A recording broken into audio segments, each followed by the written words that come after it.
sandali lang yan. Nakukuha mo lahat ng gusto mo. Matuto ka lang maghintay. Hanggang kailan ka ba mag-pretend na mama ka niya? Kanino ka mag-pretend? Eh di sa akin. I asked her to be my mother dahil never kayo makukuha sa'yo. Pag nakagraduate na tayo, mag-travel tayo sa ibang bansa. Kahit gaano pa yung kamahal, gano'n naman kita kamali. Kabadoy! Hindi lang sarili mo ang sinasaktan mo. Pati ibang tao. Kaya sa ayat gusto mo, sasama ka sa akin. No, you can't force me. Let's go! Bitawan mo! Halika na!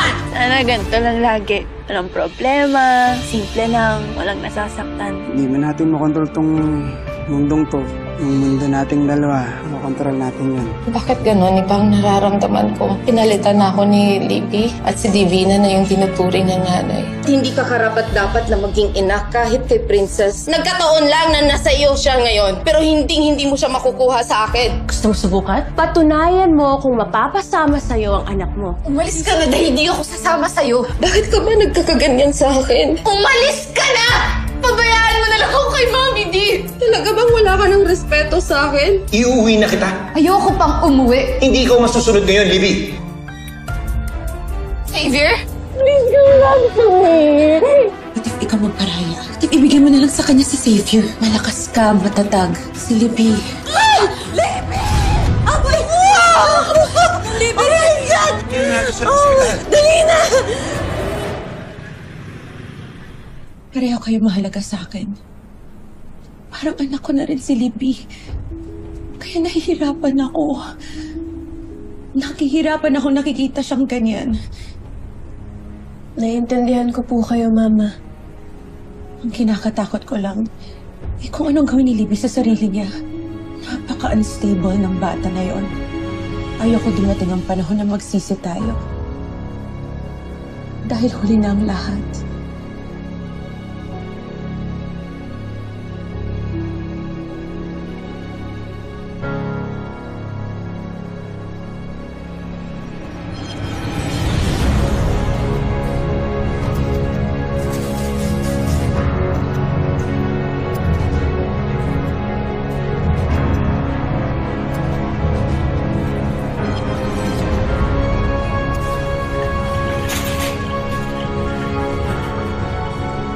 Ano po nangyari sa kanya? Nag-overdose po siya ng sleeping pills eh. Hindi po siya pabayaan. Please make sure may ligtas mo yung anak ko. Sige po, sir. Kami na po yung bahala sa kanya. At magantay na lang po kayo dito. Guys, let's go.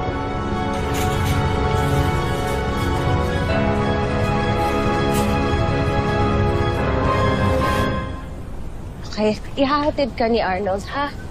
You have fun at school, okay? Huwag ka magpapatalo kahit kanino. Anak kita. Dapat matapang ka, ha? Arnold, hatid mo siya sa school, okay? Text mo ako pag nakarating kayo doon. Alagaan mo yung anak ko, ha?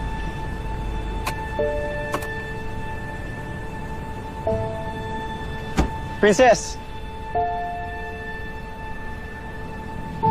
Sinundo na kita, total maaga pa naman. Good morning po. Good morning. Mukhang matindi lang panunuwi mo sa anak ko. Huwag po kayo mag-alala. Priority po rin po namin ng Princess yung pag-aaral. Very good.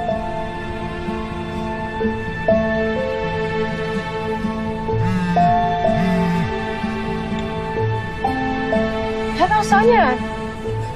Divina, si Libby nandito sa ospital. Ha? Bakit? Nagtangka siyang mag-suicide. And she's still in critical condition, Iha.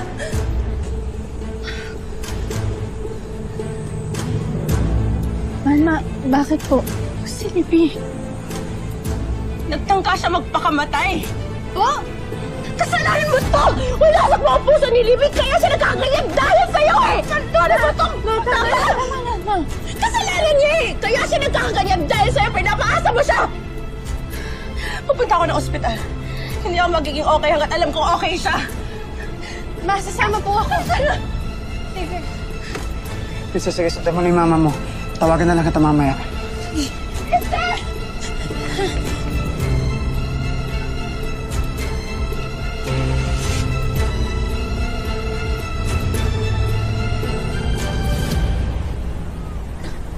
Tita! Tita, kamusta si Libby? Doko, hindi pa lumalabas ang mga doktor niya eh. Hindi pa namin nakakausap eh. Paano mo nalaman? Tinawagan ko siya. Bakit? Parang anak ko na rin si Libby. Kaya concerned ako sa kanya. Tama. Kung may dapat masisihin dito, yung babaeng yan. Pinagawan mo ng boyfriend ng apo ko. Napakalagay sa dala na siya. Ma. Diba? Huwag naman tayo mag-away-away ngayon. Hindi natin alam ang kondisyon ni Libby. Ang importante ngayon, maligtas yung anak ko.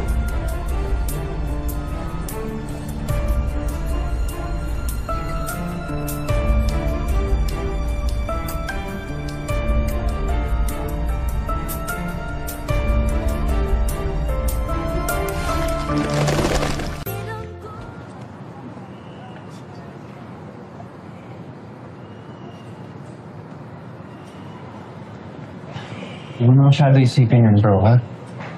Yung nagkataon lang talaga na o yung nasisi ni Miss Divina. Ewan ko. Para tuloy na ako, confusion na rin ako. Hindi ko naman expect na gagawin yun ni Libby. Noon pa, spoiled na yan si Libby. Hindi yan sanay na di niya nakukuha kung anong gusto niya. Nag-aalala tuloy ako kay Princess. Siguradong dama yun.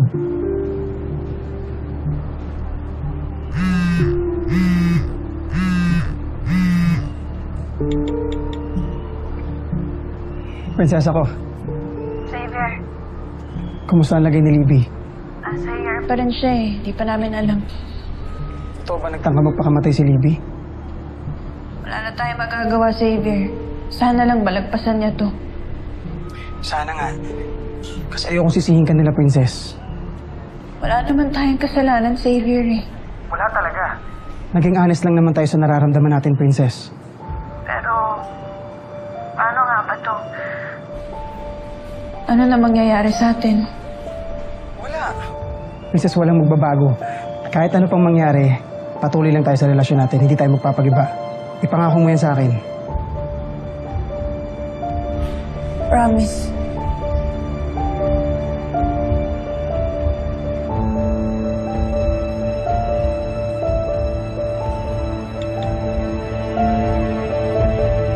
We were able to flush out all the toxins na na-ingest ni Libby. Ligtas na siya sa ngayon. Thank God. Pero, she's still extremely weak and dehydrated. Kaya kailangan pa siyang ma-confine. Also, I will be recommending a psychiatrist to evaluate yung kanyang mental capabilities. Okay? This is standard protocol for ganitong kaso. Doc, pwede na ba namin siya makausap? Pwede naman po. Excuse me. Thank you. Thank you, Doc.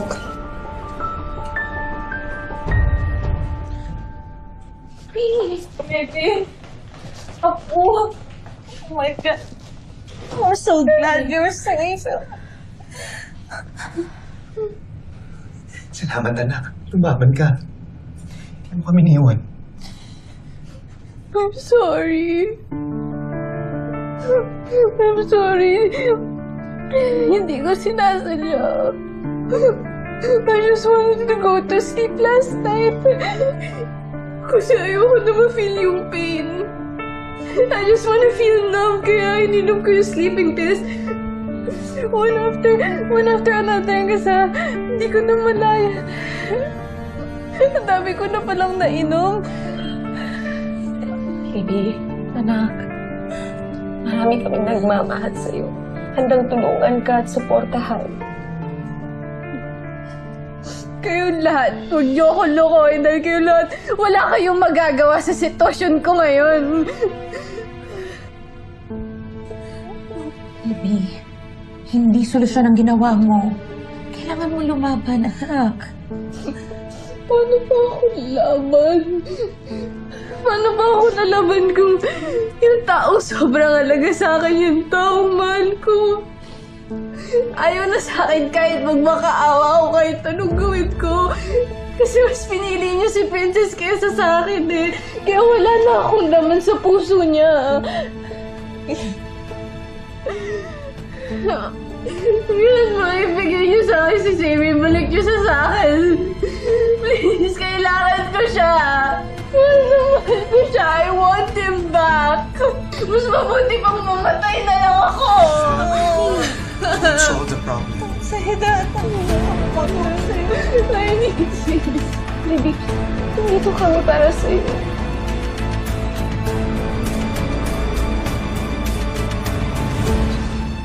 Di pa talaga stable yung promotion si Libby. Eh, ang pinagtatakot ko lang ito, hindi ba kung nagawa niya yun sa una, eh pwede niyang ulitin, di ba?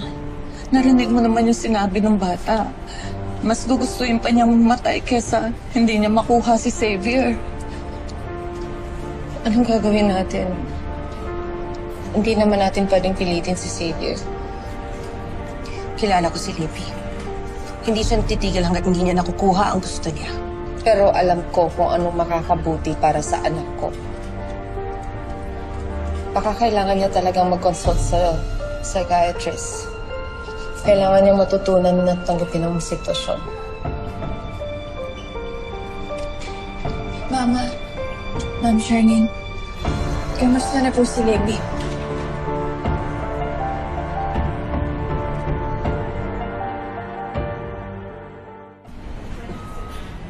Mahal kita. Sa akin ka nang galing. Mahalaga ka sa akin. Alam mo yan, di ba? Ako rin po. Mahalaga po kayo sa akin kahit ngayon lang po tayo nagkasama. Pero anak, alam mo naman na parang anak ko na rin si Libby, di ba? Kahit hindi kami magkatugo, malalim na ang pinagsamahan namin. Naiintindihan ko po yun. Kaya, masakit sa akin na makita siyang ganyan. Mahina siya. Hindi niya kaya. At walang makakapagsabi kung pagtatangkaan niya ulit ang buhay niya. Pero, ano nga po ba natin siya matutulungan? Ikaw, anak. Ikaw lang ang makakatulong sa kanya. Oh? Kagaya ng sinabi ko sa'yo, iwan mo na si Xavier. Ibigay mo na siya kay Libby. Please.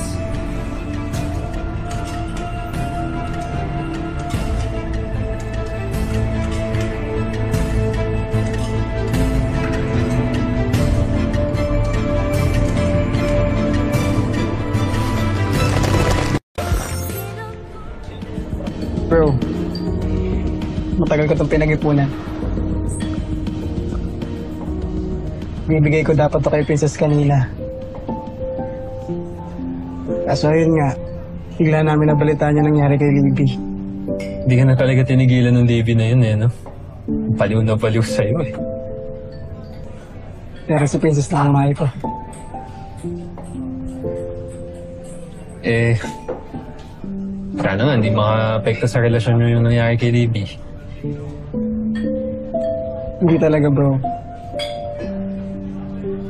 Dahil nangako sa akin si Princess, hindi siya magpapapekto na kami lang.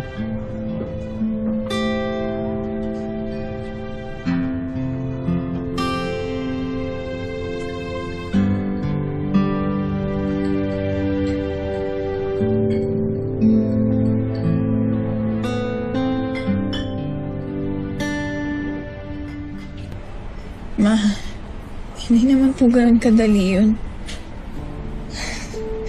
Alam kong hindi madali. Pero magagawa naman natin ang paraan, di ba? Ma, hindi naman po parang gamit si Xavier na pwede ko na lang basta ipamigay. Tsaka kahit maghiwalay po kami, anong kasiguraduhan na mamahalin niya si Libby? Walang assurance, oo. Pero kailangan lang natin iparamdam kay Libby na may chance siya. Na may hope na baka magkabalikan sila ni Xavier. Yan ay kung... I'm sorry, pero... Kung wala ka sa eksena.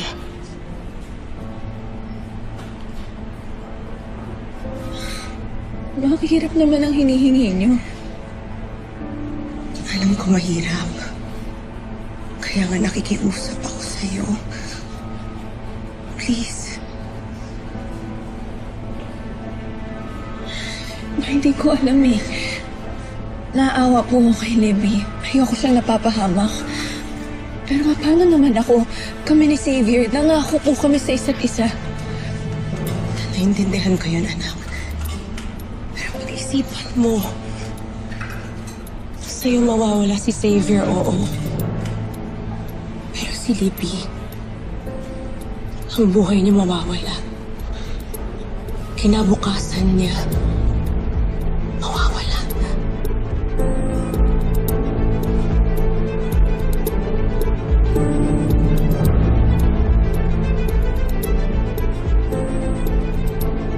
Sorry, anak.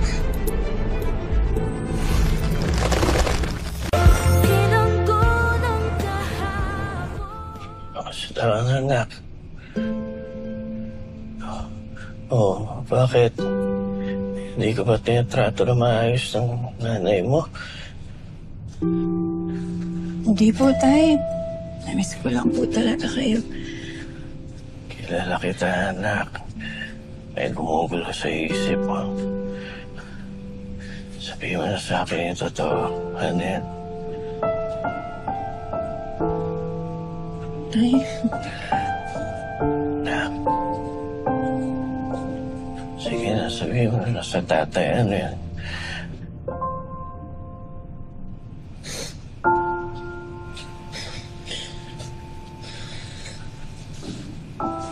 nahihirapan po kasi ako eh.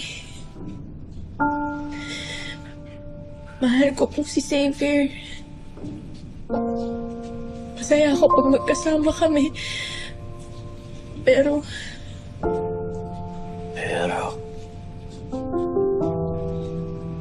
ang komplikado kasi tayo. Si Libby, hindi niya po kaya mabuhay nang wala si Xavier. Nagtangka po siya magpakamatay. Ayoko naman po na rin sa konsensya ko tayo na may mangyayari masama sa kanya. Pero tayo, paano naman ako? Paano ba gagawin ko? Anak, tagal na akong may tiwala sa'yo. Lahat ginagawa mo, tinitimbang mo ako mabuti.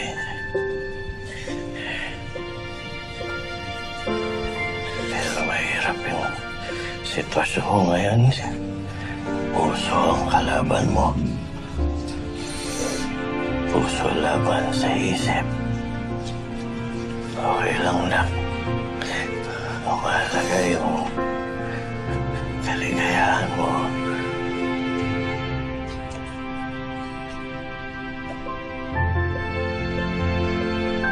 Tay, At tanong na saan ba nakahigit ang kasalalay ang kaligayahan mo? Sa katahimikan ba ng sitwasyon? O sa pagsunod sa kagustuhan mo? Kahit magulo ang mundo.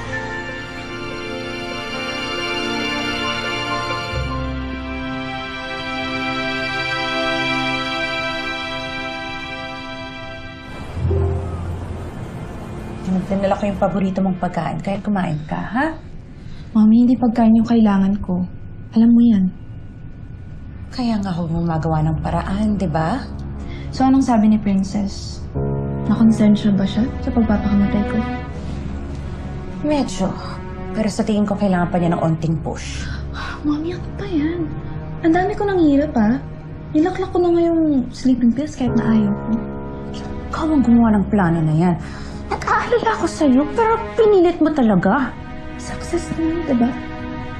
Natawagan na si Grandma. Just in time para maligtas ako. Eh, paano kung hindi? Paano kung hindi sila dumating sa tamang panahon? Baka kung ano pa nangyari sa'yo, hindi ko kakayanin kung may mangyari sa'yo, ha? Basta gagawin ko lahat para mabawi ko si Xavier. Kaya nga gumagawa ako ng paraan para matapos na yung kagagahan mo. Anak kita. Hindi kita papabayaan. At hindi ko hahayaan na malamangan ka, okay? Kaya pilitin mo na lang kasi si Princess na i-give up si Xavier. Ito na nga, nasimulan ko na. Ginagamit ko yung pagiging mag-ina namin ko, no, para magawa yung gusto mo. Sana naman. Para hindi masayang tong suicide drama ko. Mami, last resort ko na to. Don't worry, anak. Onting pagmamanipula na lang. Mas mahalaga ang ina kaysa sa jowa. Kaya alam ko, ako ang pipiliin ni Princess.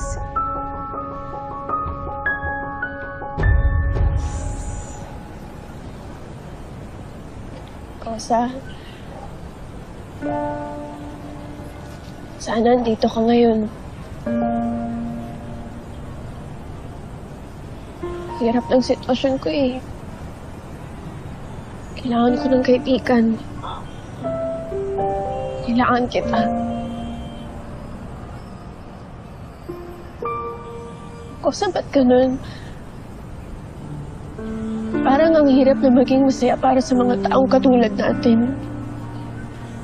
Kala ko magiging okay na yung lahat eh. Alam mo yun, naging kami ni Xavier. Nakilala ko yung totoong nanay ko. Lahat ng secret wish ko natupad. Pero sa halip na maging mas maayos yung sitwasyon, alam mo yung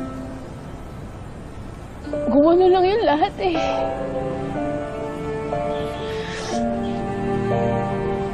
May ipit ako kasi. Kung ano bang dapat kong gawin? Guguluhan na ako.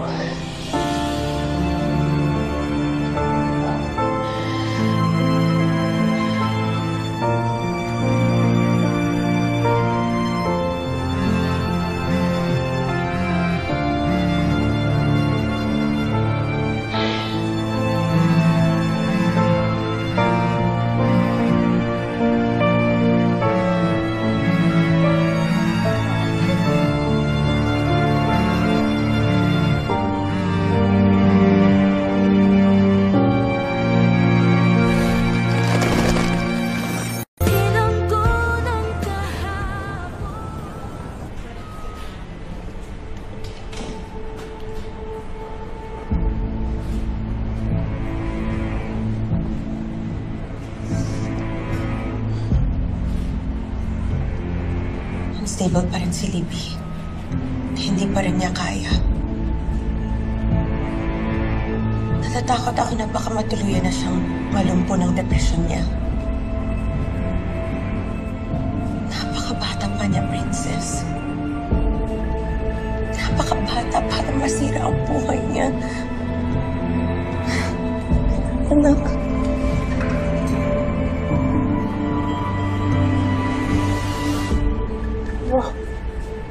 Laking pasalamat ko talaga na hindi ka ganyan. Malakas ka. Matatag ka. Saka kaya mong harapin at ipaglaban ang kahit anong sitwasyon, di ba? Alam mo kung sino talaga kawawa dito.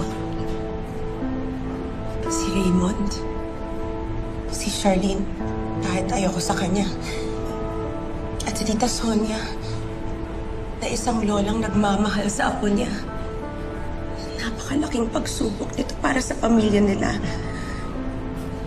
Sa tingin ko hindi kakayanin ng konsensya ko. At baka hindi din kayanin ng konsensya mo, anak. Bata ka pa. Madaming pag-ibig ang darating pa sa'yo.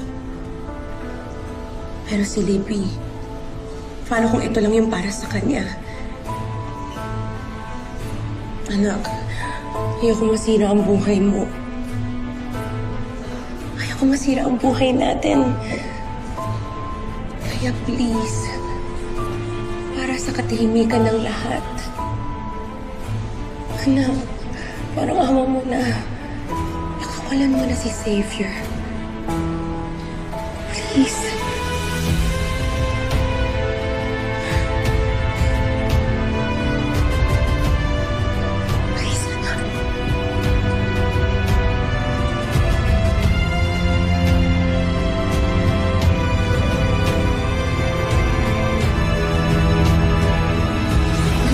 talaga yung pag-ibig habang masaya tayo, may ibang tao tayong masasaktan.